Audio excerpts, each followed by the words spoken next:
time when this man felt untouchable. Finn Balor wasn't just over in NXT, he was NXT. Coming in after his New Japan run, where he was the sole reason as to why Bullet Club existed. He had the crowd, the character, the presence. Like, goodness gracious, look at those abs, baby. And the Demon King was a spectacle. He was supposed to be the guy. And for a brief moment, it looked like the prophecy was coming for tuition. But somewhere along the way, it all came crashing down. Well, hello everyone, my name is Nando. I make a video every single week, and for this week's video, I'm about to dive in Finn Balor's career in WWE, from one of wrestling's most promising stars to then quickly losing the spotlight in just one fell swoop. Let's go back to the Golden Days, NXT 2014 to NXT in 2016. Finn Balor was our main event in a brand that felt more exciting than Raw and SmackDown combined. No, really, it was. Oh, we were in such a bad time through those years. He went on to become the longest reigning NXT champion at the time, with having bangers happening with guys such as Samoa Joe, Kevin Owens. Every NXT takeover felt like it revolved around Finn, and rightfully so, because it did. He also introduced the character of the Demon King, which is his so-called dark alter ego, covering himself in body paint to pursue the character that he showcased. But it wasn't just a look, it was a mindset. It was a mindset that drove him to be more aggressive, more dangerous, and damn well unbeatable in the ring, which is why he always brought it in his most important matches. But after losing to a rematch to Samoa Joe and failing to retrieve his NXT title, it was time for Finn Balor to go to the main roster. It was 2016 and WWE was ready to bring back the brand split, but for real this time. And to spice up the division, Raw had chosen Finn Balor as their top 3 pick. Being a top 5 pick in a draft could give you a really good indicator on WWE having a good eye for your future. Well, it used to be that way. Now we just have Carmelo Hayes as the number 1 draft for SmackDown, and he has lost 98% of his matches. And that is hardly an exaggeration. But with SmackDown taking Dean Ambrose, who was their world champion, it meant Raw had to present a new world champion of their own, being known as the Universal Champion. And oh my lord, did I and everyone else I know boo the living hell out of this design. So it was decided in a small tournament. It made into 2 fatal 4-ways. One had Finn Balor, Cesaro, Kevin Owens, and Rusev, while the other had Roman Reigns, Sami Zayn, Chris Jericho, and Sheamus. Roman and Finn Balor both won their respective matches and went on to have a match later on to decide who gets to face Seth Rollins for the vacant Universal Champion at SummerSlam. Why was Seth Rollins automatically given the opportunity to go for a title that he did not earn for? Well, it's because I hope that helps. Which is funny to say because 2 months before that, Stephanie McMahon literally told Seth that within the new era of Raw, he will be given no special treatment. But then when the new era of Raw just started, he was given the spot, while having no reason as to why. Beautiful, that is. But anyways, Roman and Finn Balor go to have their match. It's a whole back and forth, but in the end, Finn Balor beat Roman Reigns. Hold on, wait. Clean. And I know, yes, legit, clean. And I know that's shocking for most of you, because whenever you hear the words beat Roman Reigns clean in the same sentence, it drives you insane to think about that. Then Finn Balor went on to face Seth Rollins and become their first ever Universal Champion. Everything was well for Finn Balor. A new star has just been made, and with this prestige, he can go on to lead the company on his own. What could go wrong? What? So yeah, Finn took a bit of a bump. A hefty bump, I should say, taking a buckle bomb from Seth onto the barricade, causing Finn to be injured on his right shoulder, leaving him to vacate the title 24 hours after just winning it. Such a tragedy, but that's what ends Finn Balor's WWE run in 2016. 2017, Finn Balor returned to WWE on the Raw after WrestleMania. It was a good moment to see Finn Balor back in order, and hopefully we can see him go back right into the race. Right? Right, this guy did a whole year of nothing! They had their first round draft pick guy back and did nothing with him afterwards. Only thing notable that he did was his feud with Bray Wyatt. All respect to Bray Wyatt, this feud sucked! Which sucks because this was considered somewhat of a dream match. Bray Wyatt's chaotic cult leader energy, otherworldly personality, and Finn Balor had his alter ego, the Demon. The pieces were right there to tell a simple story, but it just ended with such disappointment. Finn brought the Demon back to beat Bray clean, so in revenge for the rematch, Bray decided to, turn into Sister Abigail.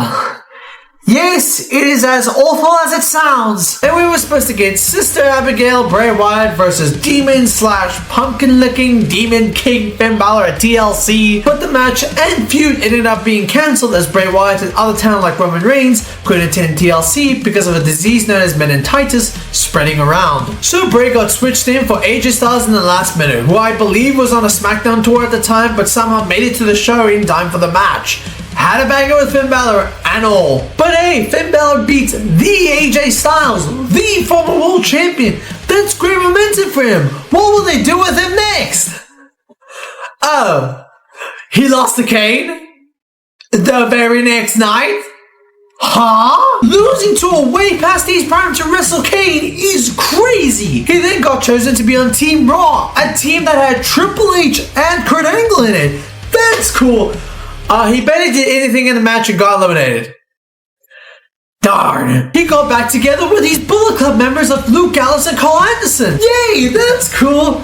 They did nothing together. 2018, in the Royal Rumble match, he was positioned with Shinsuke and Roman going up against Randy, Cena, and Rey Mysterio, giving that lovely new age versus old age wrestler vibes. Wow, they're giving Finn Balor such a good position in this. What will they do with such a moment that they created? Oh, he lost to John Cena the next night in a qualifying match for Elimination Chamber. But he managed to get his opportunity back in a second chance qualifying match with both him and Seth pinned Bray Wyatt at the same time, so they just decided for both men to enter the chamber, creating the first ever 7-way Elimination Chamber match. A match that mostly consisted of Braun literally eliminating everyone, only for Roman to just win in the end.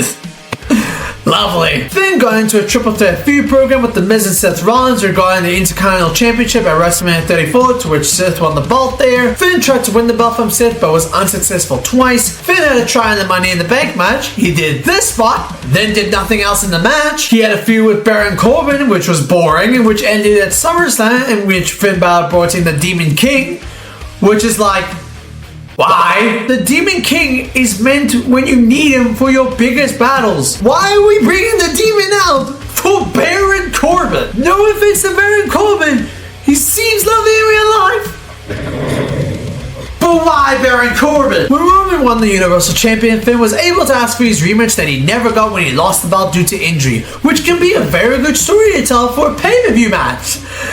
Jokes lol, they had to be done on free TV. Cool. Finn was also brought in for the 2018 Survivor Series Raw vs SmackDown match, and just like last time, he came in, did nothing, and he got eliminated. Man, he just got injured once, and yet he was never getting a chance to achieve something great by this time. Again, Finn Balor was consistently used on TV, which is great, but he was always resorted to always achieving and failing his big opportunities. And trust me, this will be a common theme throughout this video. 2019, Finn Balor got an opportunity to face Brock Lesnar for the Universal Champion at the Royal Rumble through a qualifying match, winning it by literally pinning John Cena and even having John Cena with his questionable ass haircut to take a moment to put Finn Balor over, which is lovely. But he also admitted to the audience that Vince McMahon literally doesn't believe in him. See, I knew what you were trying to do, but that was still harsh. Finn and Brock went on to have a really quick but fun 9-minute title match together. Then Finn had a feud with Bobby Lashley for the IC title, to which their title match was decided in a handicap match. Okay. And then in Elimination Chamber, Finn Balor had become the new Intercontinental Championship. That's great for him. Finally, Finn Balor finally has some singles gold. And he did it by pinning the guy that wasn't the champion. But you know what? I can't complain. He's champion now, so let's hope he can stay that way for a while. He lost it back to Bobby Lashley 3 weeks later on free TV. The joke writes itself. But then Finn Balor got it back as he beat Bobby Lashley as the Demon character at WrestleMania 35. He held it for like 3 months, which is much better than his previous run, but this one was pretty much forgettable. So forgettable for the fact that he literally dropped the title to Shinsuke Nakamura and Extreme Rules in the pre-show. And their title win led towards the disastrous switch of the great White Stripe belt to this piece of garbage.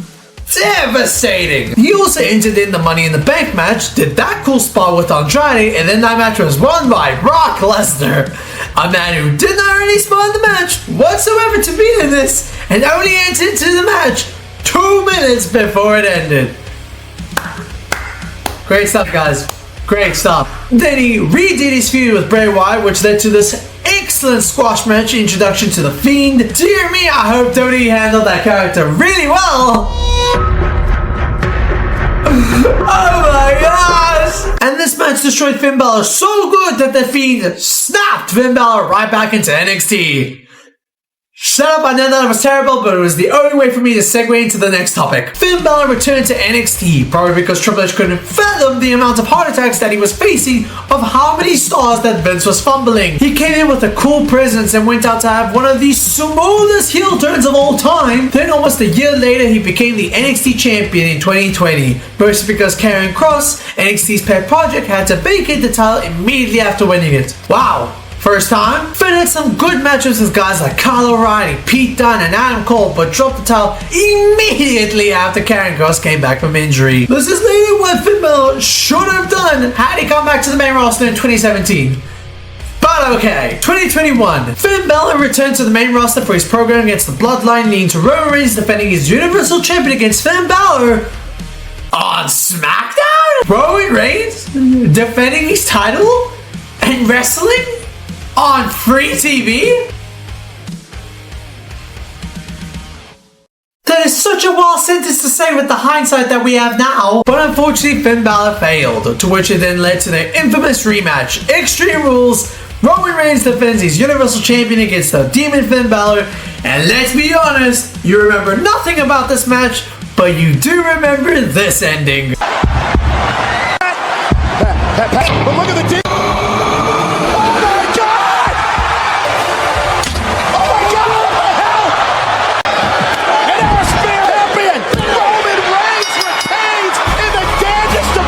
So yeah, Roman won. By God interference, I guess? You let Finn Balor stay in NXT to reinvent his character as the Prince, and you still haven't been booked like this. Seriously, Vince, did like Finn Balor kidnap your dog or something? Either way, that happened and WWE made no further reference in explaining as to what happened. Poor Finn Balor. Finn Balor also entered himself in the King of the Ring. He made it to the finals but fell short to Xavier Woods. Which, you know, good for Woods, but the tournament meant nothing as it never really achieved anything for Woods, and they just handed him a crown with the strength of paper? Then Finn Balor got inserted into the Survivor Series Raw vs. SmackDown match again, and guess what? He did nothing wrong!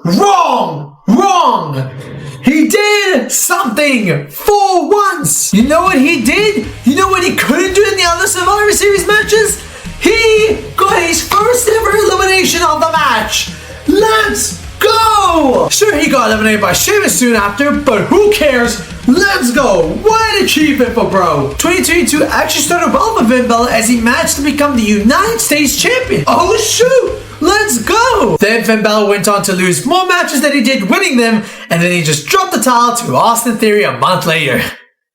Oh, what was the point? And also remember, in one of those losses, he was one of the final two in the Andre the Giant Memorial Battle Royal, and bro got eliminated to Madcap Moss. Madcap Moss.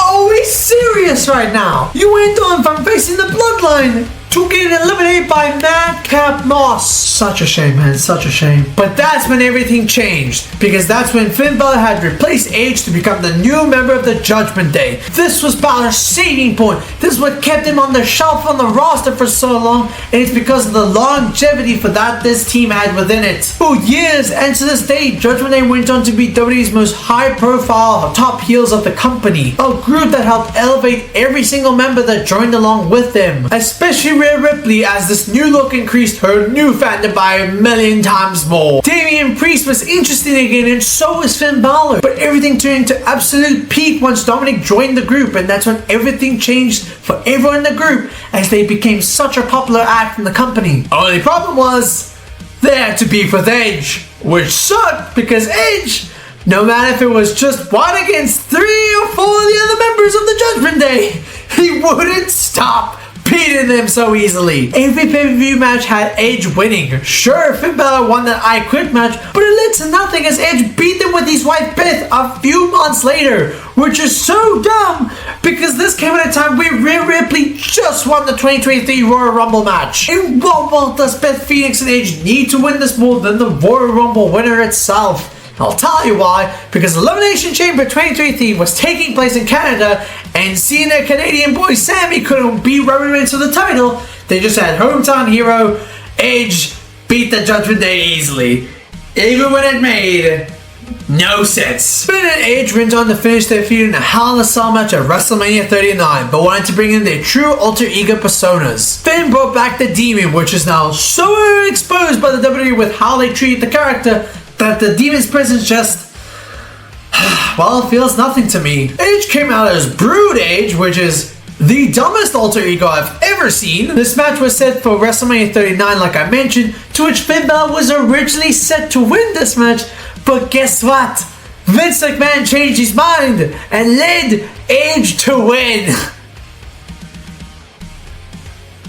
Seriously, who did Finn piss off backstage? And then for the entirety of 2023 was just Judgment Day having 5 different variations of matches that involved Cody Rhodes, Seth Rollins, Sami Zayn, Kevin Owens, and Jey Uso. But keep in mind, all the matches were really good, but it's during this time where they constantly kept showing those matches every single week. Like, can we move on? But they just never did. When in doubt on who was going to main event a Raw episode, it'd be either a singles, tag, or 6-man tag match.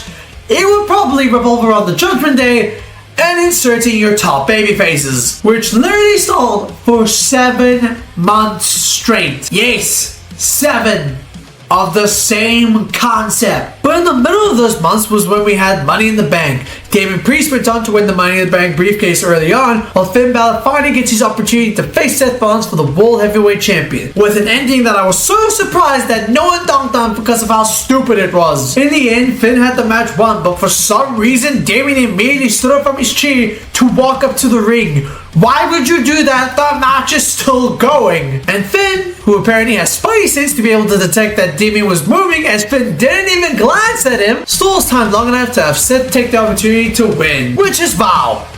That was garbage. Finn tried again at SummerSlam, but some miscommunication again caused Seth Rollins to retain. And it led towards this whole year of Judgment Day going back and forth of will they not break up? But it's okay because they won the SmackDown Raw Tag Team Champions a month later. Then they lost the tag titles a month later to Cody and Jey. Why did Cody and Jey win the tag belts when they're not really a team together? Well, it's because. But then they just dropped the belts back to Judgment Day again after just 9 days. Seriously, what was the point of Jey and Cody winning? Well, to be honest, its best purpose of a reign did lead to this. Do you feel him, sir? Then, like I mentioned, with Judgment Day facing all the top Raw babyfaces, it led to a War Games match at Survivor Series in which the Judgment Day had lost. Something else also importantly happened on that night, but I just can't remember. Oh wait, I remember. Randy Orton came back. That was so cool. Then they had a story in which R-Truth is trying to join the Judgment Day, which is a pretty fun one. In the meantime, even R-Truth entering the Royal Rumble to help do a hot tag with Dominic. R-Truth is truly a gem. But with Judgment Day no longer accepting R-Truth into the group, it led to R-Truth and The Miz, I guess, to win the Raw Tag Team Champions at WrestleMania, while Damien went on to cash in and win the World Champion the night after. And also, spoiler, Miz and R-Truth barely defended the belts, held them for nearly 3 months before dropping the belts too. Oh my gosh, it's the Judgment Day again. Dear Lord, I thought we were done with this. And just when we thought no one could top Miz and R-Truth's terrible run as tag champions, the Judgment Day said, hold my beer, because we can make it worse. Finn and JD held the belts for nearly 6 months, but it took them half of those months to have their first ever tag title defense. Yeah, legit. 3 months of no title defenses. And then their next title defense was only 2 months later. And then they finally lost to the War Raiders a month later. And if you were wondering what was Finn Balor doing when he wasn't defending those tag belts, While he was eating those pins, brother, get used to it! But it's during this time that Finn and Damien's tensions were really beginning to boil down, with Damien getting upset at Finn Balor for constantly trying to interfere in these matches when he's just trying to fight on his own. And it all came down to SummerSlam. Then we had the match between Gunther and Damian Priest for the World Heavyweight Champion, culminating in Gunther winning the belt as Finn Balor had helped Gunther continue in the match, betraying Damian Priest in the process. So now you think with Finn Balor being a super heel and all, WWE could finally push him to great heights, slowly driving him to the potential he should have had when he first came to the main roster. Maybe he can bring back his Prince Balor persona that Triple H gave him in NXT a few years back, since he's in charge now. You would think that now. But dude, come on. Come on. You read the title. You should know exactly where this is going. He lost to Damian Priest at Bad Blood 2 months later, which is so funny to watch in hindsight as the match literally ends with Finn Balor doing his coup de grace finisher on Priest, but as he tried a second one, Damian Priest just stood up, no sold the move, and hit the South of Heaven to win. Poor Finn Balor, man. And then afterwards, he lost the tag titles to the War Raiders, as I mentioned earlier, and then we head on to 2025. So, what did he do? Well, he lost to Damian Priest again in the rematch. Great, bro. That's lovely. He then lost to Seth in a qualifying match for the Chamber for the chance to face Cody Rhodes at WrestleMania. He lost to Braun Breaker when trying to retrieve the IC title again, and now he's positioned to have another shot at the IC title at WrestleMania? Why? He literally lost. But that's where we are right now in 2025. To sum it up, while Finn Balor has had his achievements along the way, yes, he's been super consistent in showing up on TV all the time, but like, this is not how you should have pushed Finn Balor. Balor should always be in the world title picture. You don't have that presence that you have in NXT and just take him nowhere because he just had that one accidental injury. Seeing Balor being used as just enhancement talent is such a shame after all the hard work he's done throughout the years to prove his commitment to the company. And I hope this comment that I make ages well, because right now, I don't think we're ever going to match the peak that he had in NXT. And that's all that I have for you, folks. I hope you enjoyed that. Let me know what I should cover next. Follow all my socials. Subscribe now as I make a video once a week. Toodaloo, toodaloo. Goodbye.